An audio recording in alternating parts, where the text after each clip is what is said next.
El Consejo de Ministros del gobierno israelí aprobó la aprobación de la tregua entre Israel y la milicia islamista palestina Hamas. El pacto en su primera fase incluye el intercambio de decenas de rehenes israelíes, entre ellos niños, por casi un centenar de presos palestinos. Vamos en breve por más detalles. Soy Jenny Pérez aquí en Berlín. Destacamos: Israel da la luz verde al pacto de tregua con Hamas en Gaza. La primera fase del intercambio entre rehenes israelíes y presos palestinos, el segundo desde la masacre del 7 de octubre, comenzará este domingo. Se rompe el sueño de la paz total del presidente Gustavo Petro. Anunció el fin de las negociaciones con la guerrilla y la acusó de crímenes de guerra tras la violencia en la región del Catatumbo. Y la Corte Suprema de Estados Unidos confirma la prohibición de TikTok, a menos que la plataforma sea vendida por su empresa matriz china. Los jueces estadounidenses dictaminan que el riesgo a la seguridad nacional supera las preocupaciones sobre la limitación de la libertad de expresión.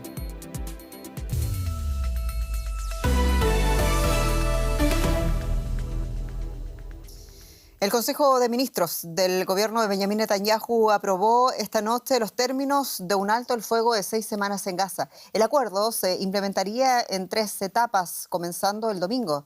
La primera fase considera la retirada parcial de Gaza y la excarcelación de 95 presos palestinos por parte de Israel. A cambio, la milicia islamista palestina de Hamas liberaría a 33 rehenes israelíes secuestrados el día de la masacre, el 7 de octubre del año 2023. Entre ellos hay ancianos y niños. Como en el año 2023, en el intercambio y asistencia van a participar la Cruz Roja y otras agencias de ayuda humanitaria. Cientos de camiones se dirigen a Gaza. Esperan entregar toneladas de alimentos y suministros médicos. Según los planes, las entregas comienzan el domingo en cuanto entre en vigor el acuerdo de cese el fuego. Estamos contentos de poder cruzar la frontera. Gaza será bendecida y nosotros también. Llevamos mucho tiempo aquí esperando que nos permitan cruzar. En los últimos días han aumentado los ataques aéreos en la franja. Las autoridades dicen que más de 100 personas han muerto desde el anuncio del acuerdo de cese el fuego el miércoles. Aún así, los habitantes de Gaza asumen con agrado el acuerdo. Estamos muy contentos de escuchar esta noticia, muy contentos. Confiemos en que no haya más aviones de guerra ni ataques desde el primer día de la tregua y que la gente pueda dormir tranquila. Y ojalá todos puedan volver a sus hogares y podamos ver a nuestros seres queridos, a nuestras familias y amigos. Eso nos llena de alegría. Con suerte, el domingo nos traerá alegría y felicidad. Ha sido una decisión largamente esperada, en la que se confía que ponga pausa a los combates entre Hamas y el ejército israelí en Gaza. Las familias de las docenas de rehenes aún retenidos en la franja dicen que esto renueva las esperanzas de recuperar a sus seres queridos. Este será el comienzo del proceso de curación y rehabilitación que el país necesita desesperadamente. Imagínennos abrazando a nuestros seres queridos. Están tan cerca. Nuestra batalla entra en una nueva fase, la del cumplimiento del acuerdo hasta el último rehén.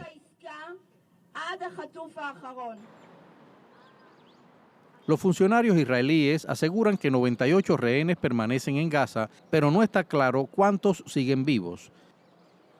En desacuerdo con el cese al fuego, miembros de la extrema derecha de la coalición de Benjamín Netanyahu han amenazado con dimitir y derribar al gobierno.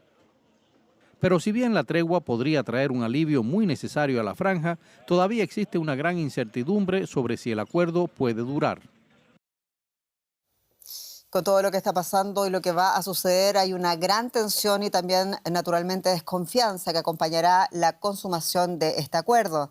Más temprano, desde Tel Aviv, la periodista Maya Siminovich nos hablaba de los factores que podrían poner precisamente en riesgo la tregua entre Hamas e Israel. El primer canje entre las partes desde el año 2023. Escuchemos lo que dijo.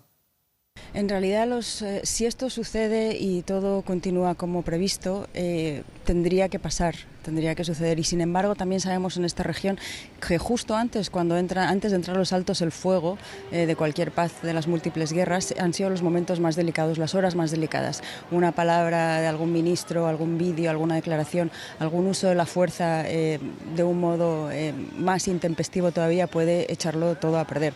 De hecho, cada vez que ha habido altos el fuego aquí ha sido las horas previas en las que más bombardeos ha habido, tanto por parte de Hamás a Israel como de Israel a Hamás. O sea que las siguientes horas son bastante delicadas, pero digamos que eso se supera y que empieza el intercambio, pues tendría que suceder de la manera prevista.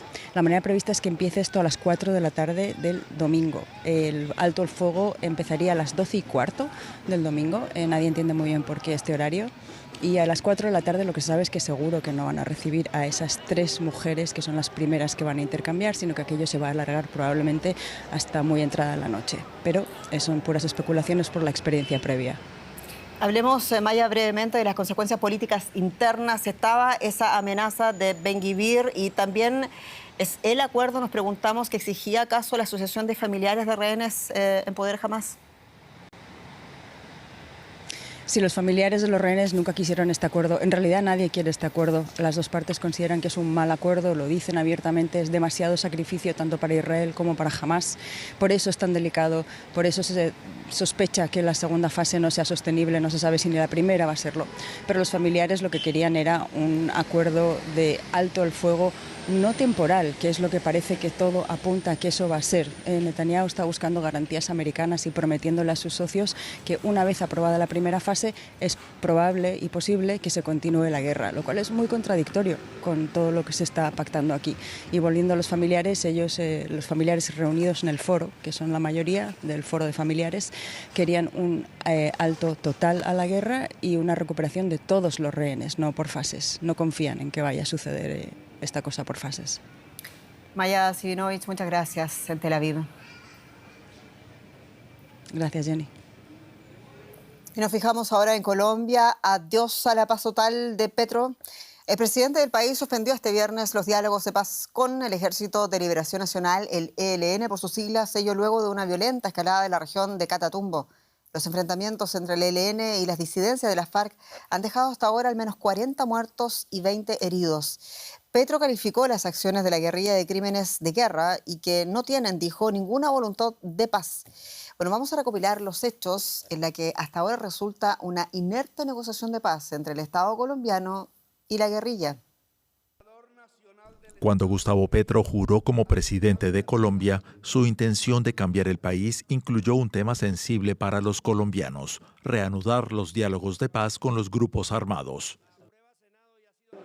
Pero convocamos también a todos los armados a dejar las armas en las nebulosas del pasado, a aceptar beneficios jurídicos a cambio de la paz, a cambio de la no repetición definitiva de la violencia. Petro tenía nombre para su plan, Paz Total, con el que apostaba a terminar con el conflicto armado en Colombia. Esto incluía al ELN, con quien reactivó las conversaciones en noviembre de 2022 en un primer ciclo en Venezuela. En agosto de 2023 comenzó un cese al fuego que duraría 6 meses y que luego se prorrogó otros 6. Pero las tensiones no dejaban de aumentar. Petro se esforzó por sacar adelante el proceso mientras afirmaba que no aceptaría presiones por parte del ELN. Pero los negociadores de la guerrilla lanzaron críticas contra la reforma política que redefinía el estatus de los grupos armados. El ELN se define como un grupo insurgente con derecho a rebelión y rechaza ser considerado un grupo criminal. En agosto pasado, cuando expiró el cese al fuego, se llegó a un punto crítico al intensificarse el conflicto en zonas clave para el ELN como Arauca o el Catatumbo, donde hay grandes cultivos de coca y territorio en disputa con disidencias de las FARC. Este jueves la escalada de violencia llegó a un punto de inflexión. Los ataques en el Catatumbo involucraron a la población civil. El gobierno decidió suspender los diálogos de paz. El presidente fue enfático al calificar las acciones del ELN como crímenes de guerra. Y aunque el comando del ELN aún no se pronuncia, el grupo guerrillero informó que seguirá corriendo sangre hasta que un jefe de las disidencias se entregue. Un panorama de incertidumbre rodea la paz total de Gustavo Petro. El presidente suspende las conversaciones con el ELN y ahora, entonces, ¿qué? Tenemos con nosotros en directo desde Bogotá a Carlos Arturo Velandia, quien ha acompañado además 3 presidentes de Colombia en los diálogos con el ELN. Señor Velandia, sea usted muy bienvenido. Y comienzo preguntándole, los hechos del Catatumbo es una más de la larga lista de violencia en plenas negociaciones. ¿Le sorprende a usted la decisión del presidente Petro? La saludo muy especialmente y gracias por la invitación. No me sorprende que esta decisión se veía venir toda vez que el ELN, desde que se terminó el cese de fuegos el día 3 de agosto a la fecha, ha venido en una escalada permanente de actos hostiles, fundamentalmente contra la población civil, a través de secuestros, asesinatos de personas, destierros de los territorios donde ellos habitan, confrontaciones con otros grupos armados que están en procesos de paz, ¿sí? Y como lo que ahora ha ocurrido, una ofensiva desatada de manera simultánea en 7 municipios de la región del Catatumbo contra las bases sociales de una disidencia de FARC que está en la mesa de negociaciones. Y usted fue comandante del Frente Domingo Laín del ELN y ha defendido en otras entrevistas del pasado el alto el fuego bilateral, incluso planteó en su momento un corredor desmilitarizado en la frontera con Venezuela. Petro, el presidente, dijo que el ELN no tiene voluntad para llegar a un acuerdo. ¿Por qué? ¿O debería acaso entonces este gobierno o cualquier otro en el futuro de Colombia seguir insistiendo con la paz con el ELN? Yo creo que es inevitable buscar la paz a través del diálogo, toda vez de que se llevan ya 60 años en confrontación abierta con distintos gobiernos. Todos han intentado obtener la victoria por la vía militar y no ha sido posible. Las guerrillas, el Ejército de Liberación Nacional, precisamente este año cumplió 60 años de haber lanzado su proclama al país y su épica de guerra revolucionaria, y no ha sido derrotada. Pero el ELN tampoco ha rechazado, y esto es una prueba de lo que estamos viendo hoy día, es que rechaza la vía política. Así es, y lo más probable es que nunca vaya a poder obtener el poder por la vía militar, con lo cual es un conflicto armado sin solución. Es decir, no hay una victoria posible a través del conflicto armado. Por lo Usted cual, dice que no hay solución, sin embargo le pregunto, sí, discúlpeme, estamos teniendo esta comunicación vía internet y es complejo. Usted dice que no hay solución, ¿qué va a suceder entonces a partir de ahora? Y se lo pregunto porque usted dijo en otra entrevista también, o es paz o es guerra. Y evidentemente el ELN no quiere paz. Sí la quiere. Lo que pasa es que no encuentran la salida para llegar a la paz. Siempre existen distractores y no ha habido ningún gobierno que complete el proceso con el ELN, el proceso que se ha iniciado con el ELN. Señor Carlos Velandia, negociador colombiano, muchas gracias por su tiempo allá en Bogotá. Salud para todos. Y han pasado cosas en Bolivia donde un tribunal declaró en rebeldía, una vez más, al expresidente Evo Morales, quien por segunda vez no se presentó a la audiencia por la acusación en su contra de trata agravada de personas. Morales, recordemos, es sospechoso de mantener una relación con una menor de edad con la que habría tenido una hija. La decisión judicial se anunció este viernes después de que el juez considerara que el argumento expuesto por la defensa de Morales de que no pudo asistir a la causa de una bronconeumonía y frecuencia cardíaca baja no eran elementos legítimos para no asistir a esa audiencia. El tribunal estableció también la emisión de un mandamiento de aprehensión y la anotación preventiva de sus bienes. Y mientras tanto, el abogado de Evo Morales aseguró que el expresidente es inocente y que es perseguido políticamente. La fiscal Sandra Gutiérrez dijo que el proceso entra a una nueva etapa. Vamos a escuchar parte de esas declaraciones. Nosotros vamos a solicitar que el juez, a través de secretaría, nos remita lo antes posible para que nosotros podamos dar cumplimiento a esto. Con esto ya hemos entrado a otra etapa, que es la etapa ya preparatoria.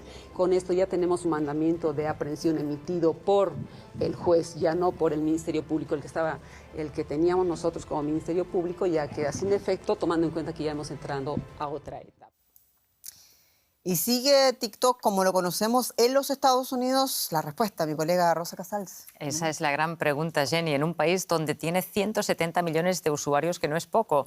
El Tribunal Supremo de Estados Unidos respaldó este viernes por unanimidad la ley que podría obligar a TikTok a suspender sus operaciones en el país antes del 19 de enero por no haberse desvinculado de su empresa matriz, la china ByteDance, por el supuesto riesgo de que el gobierno chino pueda acceder a datos de usuarios estadounidenses o influir en el debate público del país. Un veto a TikTok que tiene su origen en una ley aprobada por el Congreso en abril de 2024 con el apoyo de demócratas y republicanos. Esa legislación otorgaba a ByteDance 9 meses para vender las operaciones de la red social en Estados Unidos a un inversor que no fuera considerado un adversario del país y establecía que, de no cumplirse esa condición, la aplicación sería prohibida el 19 de enero por motivos de seguridad nacional. A no ser que haya una venta sorpresa, en apenas 2 días la aplicación de TikTok cierra pues en Estados Unidos. Se ha especulado con que Donald Trump podría salvarla. Preguntamos a nuestra compañera en Nueva York. ¿Ese es el caso, Ana?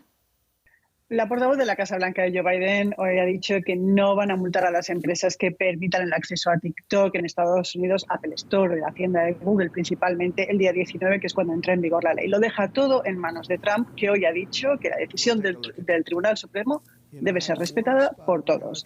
Ahora bien, en el mismo mensaje de Truth Social, su red social, ha dicho que no obstante va a estudiar la situación y tendrá una decisión en el futuro no muy lejano sobre TikTok. Se ha especulado con que haya una acción ejecutiva, pero es difícil que tenga viabilidad legal. Donald Trump ha hablado hoy con Xi Jinping, el presidente de China, y no solamente de aranceles, sino también de TikTok.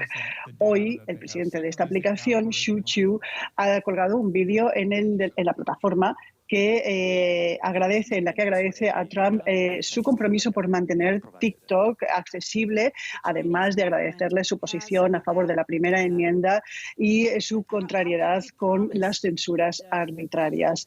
Xu, por cierto, estará en la inauguración del presidente Trump el lunes, compartiendo el mismo foro que otros presidentes de otras compañías tecnológicas, como Mark Zuckerberg de Meta, el presidente de Uber, el de Apple, el de Google, Jeff Bezos y, por supuesto, Elon Musk. Ana, TikTok desaparece en Estados Unidos. ¿Esto es una buena noticia para empresas como Meta y Google? Sí, en este sentido la cita puede ser tan tensa como interesante. El lunes, Instagram de Meta es un servicio que ha evolucionado cada vez más para parecerse a TikTok. Tiene mucha conexión con sus usuarios y ofrece desde hace tiempo tienda para quien tenga negocio en ella. YouTube de Google también está compitiendo por la atención de los usuarios a través de los shorts que popularizó TikTok. Otras empresas como Substack también están buscando a los usuarios de TikTok. Curiosamente, las aplicaciones que se bajan más en las tiendas de Apple Store en Estados Unidos ahora mismo son Rednote y Lemonade, que son 2 empresas también chinas que son las que están captando la gran migración de usuarios de TikTok. A estas empresas también se les puede aplicar la misma ley que a TikTok, pero ante la incertidumbre, la migración ha comenzado. Este domingo sabremos si finalmente TikTok queda prohibida en Estados Unidos. Muchas gracias por el análisis, Ana. Gracias, Rosa. A 3 días de la investidura de Donald Trump, México y la Unión Europea concluyeron este viernes las negociaciones para modernizar su acuerdo comercial y de asociación. El conocido como Acuerdo Global con México pretende reforzar sus relaciones comerciales actuales, impulsando sustancialmente el intercambio de bienes y el comercio de servicios entre los 27 y el país norteamericano. El texto incluye por primera vez una cláusula anticorrupción. Otro aspecto que la presidenta de la Comisión Europea, Ursula von der Leyen, subrayó son las nuevas oportunidades comerciales para agricultores y empresas agroalimentarias europeas. El concierto llega solo semanas después de que la Unión Europea cerrara un acuerdo con el Mercosur. Y seguimos en México también con un tema bien complicado, Jenny. Una herida de tantas décadas que sigue. Las desapariciones forzadas, que constituyen un fenómeno generalizado en América Latina, pero siendo México el país más afectado. Registros oficiales cifran la cantidad de personas desaparecidas y no localizadas en el país por encima de las 121.000 personas. En los primeros 100 días del gobierno de la presidenta Claudia Sheinbaum se registraron en promedio 40 desapariciones cada día, lo que supone un aumento del 60% en comparación con el sexenio de su antecesor Andrés Manuel López Obrador. En aquel entonces, el promedio diario fue de 25 víctimas. En foros sobre este flagelo, organizaciones civiles denuncian aquí en Europa el abandono de las autoridades, las amenazas a la seguridad y la estigmatización de las víctimas. Flagelo de relevancia y de sensibilidad global que está y ha sido tematizado aquí en Berlín y también en Ginebra, Suiza. Y nos visita en el estudio a quien ven la señora Adela Alvarado, quien es vocera del llamado Movimiento por Nuestros Desaparecidos en México. Señora Alvarado, sea usted muy bienvenida. Y comienzo preguntándole, la desaparición forzada es, decíamos, una tragedia a nivel global y uno de los países más castigados, golpeados históricamente es México. ¿De qué dimensión es este flagelo en México? Y le pregunto también mirando las cifras oficiales de los gobiernos, más de 100.000 desaparecidos forzados en México. Más de 120.000 desaparecidos en los registros oficiales, porque en realidad son más. Nosotros, como familiares de víctimas, sabemos que hay muchísimos más que no se han podido reportar, ya sea por amenazas o porque a las familias les queda muy lejos ir a hacer el reporte. Pero son más. Son muchas más que las cifras que reconocen las instituciones de México. Ha habido también una denuncia tradicional de alta negligencia, de alta y sistemática impunidad por parte del Estado mexicano, aunque el ex presidente Manuel Andrés López Obrador prometió que iba a cambiar esta situación. Realmente los números, según las denuncias de organismos de derechos humanos en México, empeoraron. Y aquí la pregunta, ¿cuál es la perspectiva con el sexenio de la presidenta Sheinbaum? ¿Tienen ustedes esperanza de cambio? Nosotros esperábamos desde un principio cambio, pero hasta el momento no ha habido ninguna invitación hacia los derechos humanos, hacia los familiares de los desaparecidos. Únicamente en sus mañaneras un día mencionó que quería una reunión con los familiares de desaparecidos, pero ahí no nos ha dado fecha, no nos ha dicho nada, no nos ha mandado nada. Pero nosotros estamos esperanzados, nos estamos preparando en el Movimiento por Nuestros Desaparecidos en México para preparar un grupo de voceros. ¿Pero por qué pasa esto, señor Alvarado? Cuesta entender realmente que un presidente, independientemente de la línea política que sea, se comprometa con algo que es tan sensible o doloroso en un país que se arrastra por años y finalmente no pase nada. ¿Cómo se puede comprender eso? Pues sí, realmente nosotros no comprendemos, no entendemos esta situación porque nuestra actual ya presidenta Sheinbaum ha sido defensora de los desaparecidos y de los derechos humanos. Entonces, pues estamos esperando ese momento y queremos hablar con ella, con su equipo y con todos para ponernos de acuerdo, tanto nosotros como con sus familias, para que haya un entendimiento de la realidad y de lo que necesitamos. Y mientras eso sucede, señora Alvarado, ustedes siguen buscando a sus hijos, a sus hijas. ¿Cómo es esa organización cívica que hace el trabajo que debería hacer el Estado mexicano? Así es, los familiares somos quienes buscamos a nuestros hijos. De ahí que yo soy quien ha estado buscando a mi hija ya a 20 años. No sé nada de Mónica. Pero bueno, nosotros no nos podemos detener como padres y seguimos, somos todas las familias las que estamos buscando, unos en campo, otros en vida, porque hay que buscarlos tanto en vida, pero también, desgraciadamente, tenemos muchísimas fosas comunes en todo el país.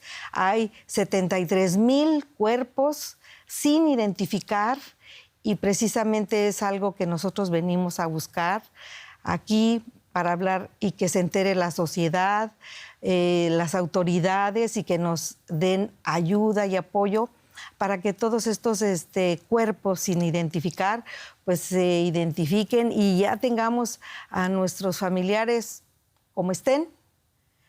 Yo creo que posiblemente mi hija Mónica ya se encuentre ahí en alguna de esas fosas, pero la incertidumbre es lo que nos está matando a las familias.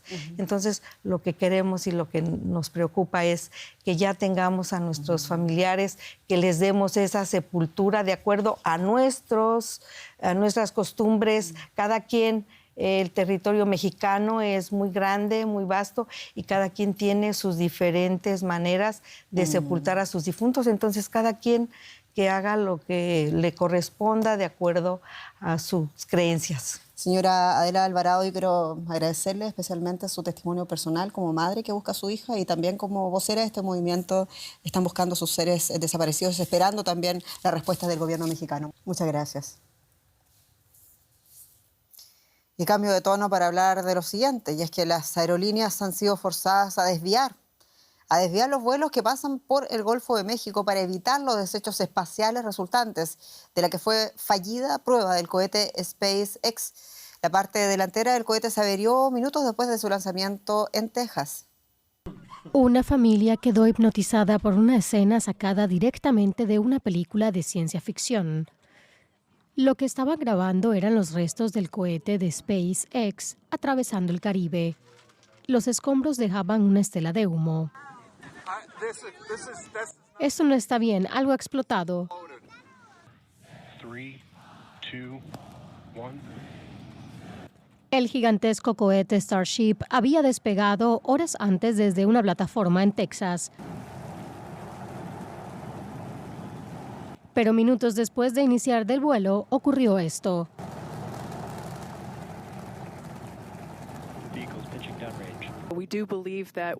Creemos que hemos perdido la nave durante su fase de ascenso. Se separó exitosamente del propulsor Super Heavy, pero durante esa fase de ascenso un par de motores fallaron y poco después perdimos comunicación con la nave.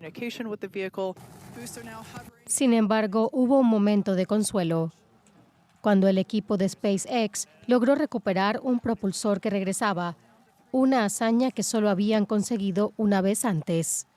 Elon Musk, el fundador de la compañía, ya mira con ansias hacia la próxima prueba y asegura que versiones mejoradas de la nave y el propulsor ya están listos para su lanzamiento.